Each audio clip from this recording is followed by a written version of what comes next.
기독교계에서는 오랫동안 불문율처럼 전해 내려오는 이야기가 있는데요. 교회 건물을 지면 사람들은 온다, 뭐 이런 얘기들입니다. 많은 목사님들께서 저에게 하나같이 말씀을 하시는 게 하드웨어가 정말 중요하다는 거예요. 제가 생각하는 하드웨어는 교리적인 부분이었어요. 저희 교회의 5대 하드웨어도 기독론, 구원론, 삼위일체론, 종말론, 교회론 이렇게 5개라고 생각을 하고 있거든요. 교회가 건물이 중요하고 사람들에게 공간을 제공해주는 것이 중요하고 주차가 중요하다, 이런 말씀을 많이 듣게 돼요. 저는 이 얘기들에 대해서 거부할 생각이 전혀 하나도 없어요. 저희 교회가 지난 몇 년 동안 공간이 없어서 얼마나 고생을 많이 했는지를 돌아보면은 교회에게 있어서 진짜 하드웨어가 중요하고 교회 건물이 중요하다, 이런 생각을 거부하기는 좀 어려울 것 같아요. 근데 제가 저희 청년부 친구들한테 이제 계속적으로 얘기하는 게, 과연 예수 그리스도의 정신에 부합하는 것일까에 대한 그 속마음이 이제 제 안에 있는 거죠. 교회 건물을 꼭 짓지 않겠다, 뭐 짓는 건 나쁘다, 이런 얘기를 하고 싶은 게 절대 아니라, 뭔가 교회를 지면 사람들이 온다, 사람들에게 좋은 편의를 제공하는 것이 교회 성장의 지름길이다 라고 하는 이런 마음에는 제가 어느 부분은 인정을 하면서도 참 이게 젊은 사역자로서 어느 부분은 좀 받아들이기가 어렵다, 그런 생각들을 하게 되는 거죠. 그래가지고 제가 이런 얘기 드렸다고 우리 청년부에서 나중에 우리가 만약에 건물을 짓게 됐는데 당신 변하는 거 아니냐, 뭐 이렇게 말씀하실 때 꼭 이 영상 저 증거 자료를 써요. 근데 아무튼 저희 교회는 지금 굉장히 어려움을 오랫동안 겪었습니다. 일단 2022년부터 교회가 성장하기 시작하면서 의자를 놓고 앉기 시작해서 50석까지 만들어놨는데, 사람들이 더 많이 오니까 옆에 이제 교육관에다가 스크린 설치해가지고 이원 생중계로 이제 예배를 드리기도 하고.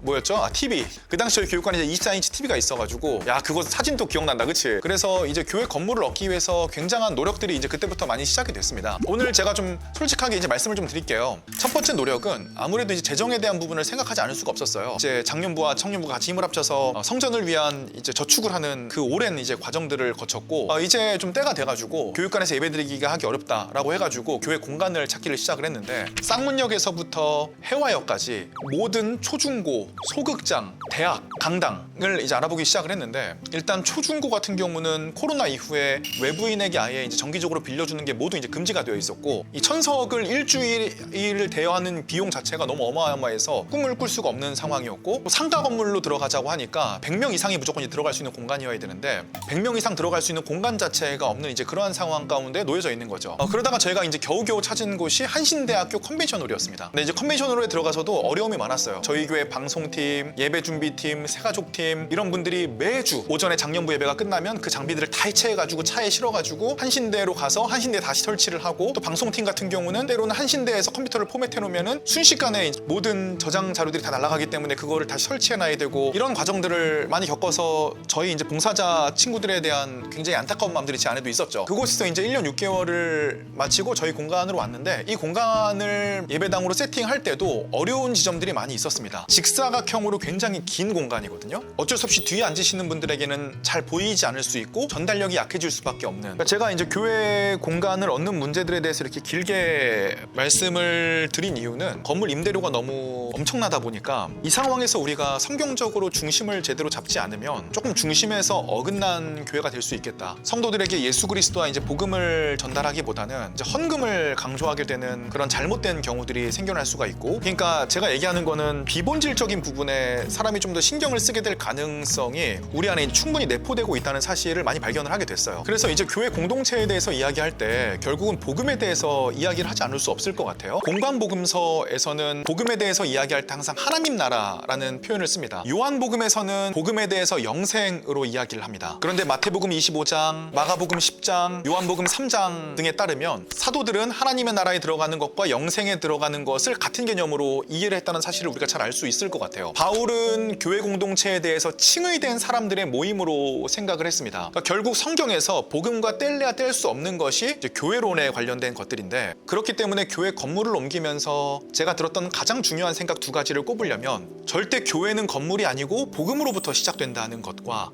교회 공동체는 건물과 시스템이라기보다는 우리 공동체가 어떠한가에 대한 생각들을 더 많이 할 수밖에 없다는 거죠. 일단 마태복음 25장 31절 이하에 보면 교회 공동체라고 하는 것은 헐벗고 굶주린 사람들의 모임이라는 사실을 잘 알 수 있습니다. 근데 이것이 헐벗고 굶주린 사람들을 도와주는 것 자체가 목적이 아니라 복음에서부터 이제 그것이 시작되는 과정을 제대로 걷게 해주는 게 이제 교회라는 이야기들을 하는 거죠. 자, 그래서 이 영상을 보시는 저와 여러분들이 이런 교회들을 만들었으면 좋겠습니다. 좋겠습니다. 첫 번째, 복음은 영혼 깊은 곳에서 바깥으로 향하는 경향이 있다. 하나님이 나를 받아주셨다는 사실을 안다면 정말 기쁨으로 우리의 삶이 변할 수밖에 없다는 그 지점으로 나아갈 수밖에 없는 것 같아요. 그러니까 교회는 환대 공동체가 돼야 되는 것 같아요. 그러니까 어떤 사람이건 간에 이곳에 오는 사람들은 사랑받아야 돼요. 그 사람이 죄인이건 과거가 어땠건 교회를 왜 떠났건 이런 건 아무런 상관이 없는 것 같아요. 일단 예수 그리스도 안에 정말 좋은 공동체라고 하는 건 복음으로 시작되기 때문에 그 사람의 삶의 부분이 중요하지 않다는 생각이 들거든요. 두 번째 특징은요, 복음은 모든 것을 변화시키는 성격이 분명히 있는 것 같아요.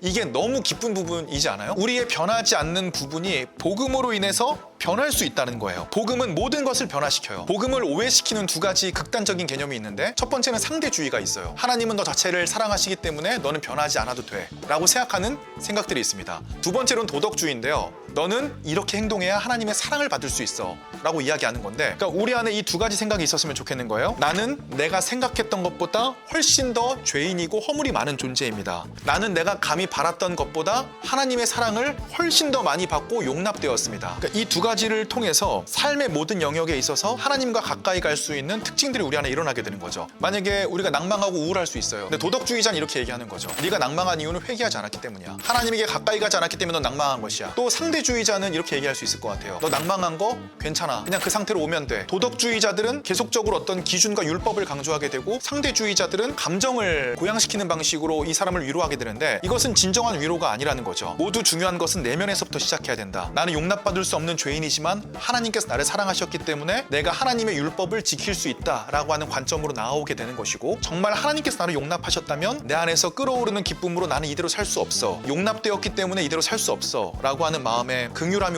우리 가운데 일어날 수 있는 것 같아요. 아무튼 오늘 교회를 이전하면서 든 생각들에 대해서 여러분과 나눠보았는데, 정리를 좀 하고 싶습니다. 일단 교회는 건물이 아니다. 저희 교회도 교회 건물의 열악함 때문에 여러 가지 어려움들을 겪어왔지만 사실 저에게서 그건 굉장히 중요하지 않았어요. 왜냐하면 교회는 건물이 아니라 예수 그리스도를 그리스도인으로 고백한 사람들이고, 그 사람들의 모임이기 때문에 복음이 사람들의 마음 자체를 바꿀 수 있다. 진정한 교회라는 것은 무엇인가? 복음이 선언되고 그것이 사람들을 변화시키는 과정으로 함께 길을 걷는 과정이다. 저와 여러분들이 그러한 길을 걸어가기를 원하고, 정말 좋은 교회들이 우후죽순처럼 일어나는 새로운 부흥의 시대가 되기를 주님의 이름으로 축복을 드리면서 전 또 다음 영상으로 돌아오도록 하겠습니다.